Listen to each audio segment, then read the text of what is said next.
Welcome to the Hermitcraft recap. My name is Pixlriffs, our writer is LoyXP. Captions on this video were provided by Liara, and the theme of this week is reduce, reuse, recycle. Because several hermits made it their mission to reduce the amount of their base that still needs decorating, others reuse previously hostile mobs for fun and profit, and everyone recycles their TCG boosters at Pearl and Vintage Beef's new recycling centre. Joke's on you, we've been reusing footage and recycling jokes for years now. So with that out of the way, Zloy edit me in saying, let's take a look at all the events and mishaps that occurred on the Hermitcraft server this week. And you'll never know if that was done live or not. And let's take a look at all the events and mishaps that occurred on the Hermitcraft server this week. Starting with Vintage Beef, because the world of TCG is about to meet its villains. Beef introduces the Alter Egos expansion pack and reveals he's already completed cards for Evil Azuma, Hell's Knight, and his own cud-chewing mafioso Llama Dad. What? There's another Llama Dad? 290? Spitz and Matilda? 3 cards I've already done? That is madness. I must be working really hard. I should probably go and sleep. Fresh from the Shadow Realm, these 3 cards, along with an unspecified number of others, will help to balance the game where it leans too heavily into certain types or strategies. Oh, and he's also done 8 more effects cards too. We're not entirely sure when he's managed to get any sleep throughout all this, but on the flip side, the game is looking better and better. No, we mean literally. The flip side of the cards now have a card back design, so your opponent can't see what you're holding before you play it. Now that has affected my shop a little bit, but we're working on a fix to straighten these cards out again, so no worries. Playing with your hand open will find a place within the extended meta of the game, the extra modifiers Cubfan starts offering at the Pyramid Arena. These range from kind of ridiculous things to kind of interesting game rules.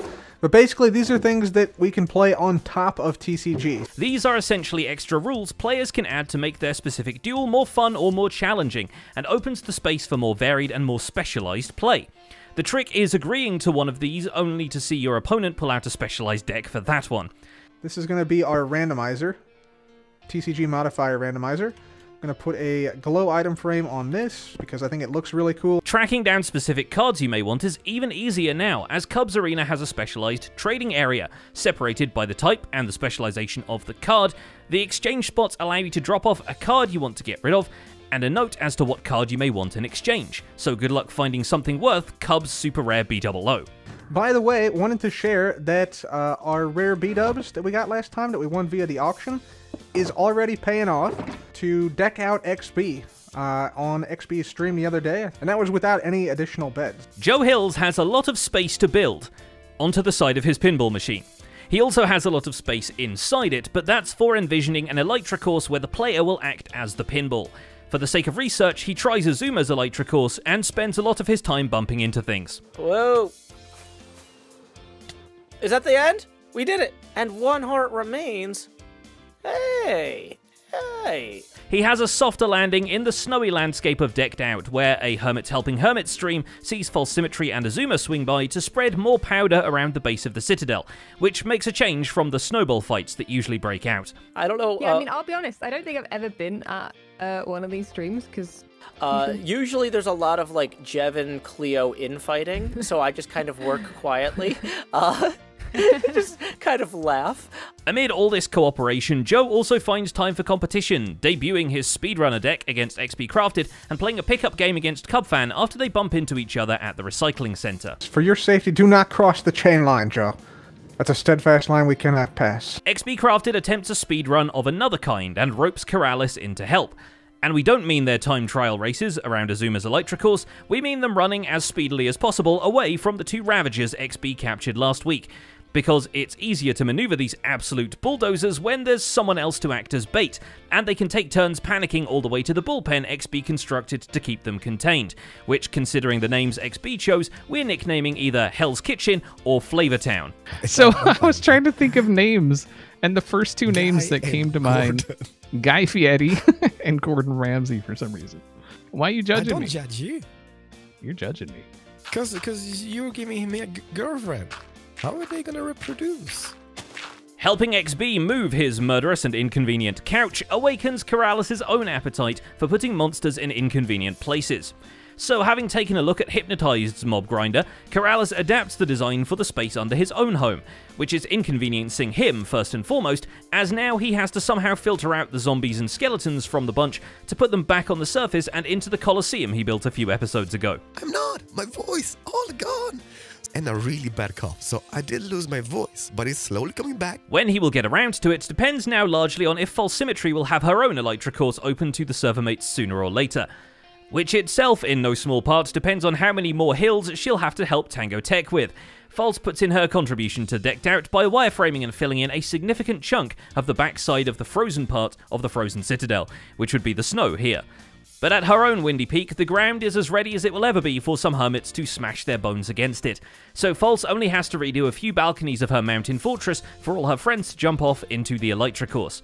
But the question remains, if they did, would she? Hopefully a better course. And yeah, I want to, put some like ice rings around some of these, make them really cool, add some more arrows. It'll definitely need some learning, which I think has been done in the past, right? While the rest of the server is zipping through Elytra courses, Rendog and Etho are in it for the long haul, which isn't to say the boat race will be slow. Judging by their test drives of the sections they built, it'll be a high-octane contest where twitch reflexes will mean the difference between super speed or spinning out.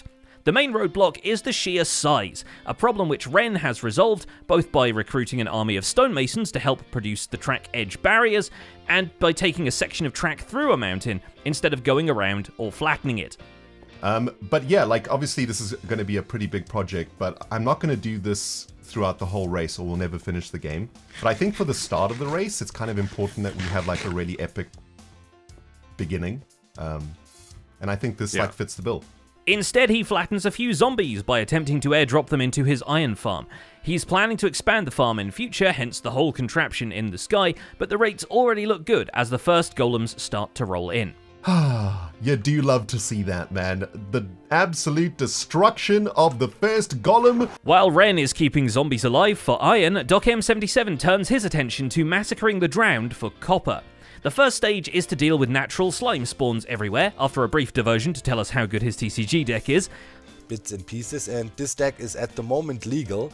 There is a new rule. I had more double items in the deck already. I heard there will be soon a tournament happening, a server-wide tournament. So, as if he didn't place enough water last week, Doc floods the majority of the perimeter and calls Rendog to hang out in the overworld while he stress tests the farm. With the lava lamps off, the drowned bubble up to the surface and get flung into the nether, where Doc has a super efficient kill platform and item sorter, promising to get around 10,000 copper per hour. The main challenge is relying on other hermits to keep the farm running, so expect Doc to build a TCG arena above the farm for anyone who doesn't mind the gargling noises. In a display of packing prowess like no other, Azuma Void has made a box filled with boxes. Truly a successor to the mother of all omelettes, the box you want, as X titles it, is the only box you'll ever want, since it has 9 stacks of shulker shells, 9 stacks of chests, and then 9 stacks of shulker shells again. Essentially, this is 9 stacks of shulker boxes occupying a single 1 meter cube. How has Azuma come into possession of such a marvel? It's simple really, a matter of a skeleton spawner turned farm turned bone meal provider for the nether wood farm. The shulker shells were made using the patented ending credits shulker farm design, lost somewhere in the outer end and not in front of Azuma's super smelter, where he wanted it at first, because shulkers just won't stop teleporting, and the only way to deal with that is to give them no super smelter to teleport at. 100,000 shulker shells, right? This thing is so fast and efficient that it just pumps out the shells. X is much more appreciative of the design than he is of Good Times with Scars' invention, which is a door that gives you a heart attack. I'm excited for this one. It's a cool little interior. It's got I feel like there's a trap coming up or something. No, never. Ah! God damn it! The creeper in the doorframe is the leftover blinking 3D model from that time Grian and him made Cleo swear in 4K, an incident that feels now as if from a whole previous life. In the current life, Scar cracks down on the Scarland Castle project and actually encloses the keep in the fortress walls, forming a sort of a bathtub shape. Propping up this hefty structure is a terraforming project like no other, because they usually don't fill in the backside. Heyo! All the beautiful detail. Now, as I said, I ran out of resources. And yeah, this section is incomplete, but don't worry, we will get to it. Guess you can't blame the guy for building up defensive structures when his neighbor has, by now, challenged him to a duel and shown capacity for single-use supercharged siege weapons. Coincidentally, anyone dueling Scar in TCG might just have their armor blown clean off, what with his deck of double items so powerful it was literally made illegal by the updated rules. But I am using a PvP mono deck, so you can see double item cards. I think I can only use 3 now, which is a bummer. I traded a lot of good cards for those. And finally, there's Impulse SV, who doubles up on the book business by opening a bookshop in iBuy without getting rid of the old one, which we think officially makes it a chain. Although there's a supply chain to consider, and he has multiple deals going with the printers. At least he's left a wall cavity to stash his overstock in. I think it's just a pillar. We can have a little hidden storage room behind here. That could be kind of cool. I'll look and see what we have here. Yeah, look at this. We got a little secret room back here, little hallway, and we could make it, just pop some chests in here. In fact, the walls are also a concern back at the Dwarven Keep, where the lower octagon gets a gradient for which he needs a lot of Dark Prismarine. Luckily, so does Gemini Tay, and they can come to a deal where Impulse supplies the black dye in the form of Wither Roses. They have to compromise a little on beacon color, but at least the neighbor on the surface is a little easier to deal with than the Balrog in the basement. And yes, we definitely made the fly you fools joke about Elytra courses already. So that's about it for this week's recap. Our writer is LoyXP and my name is PixelRiffs. Captions on this video were provided by Liara. Don't forget to leave a like while you're still here and subscribe so you won't miss future recaps. Thanks for watching and we'll see you next week.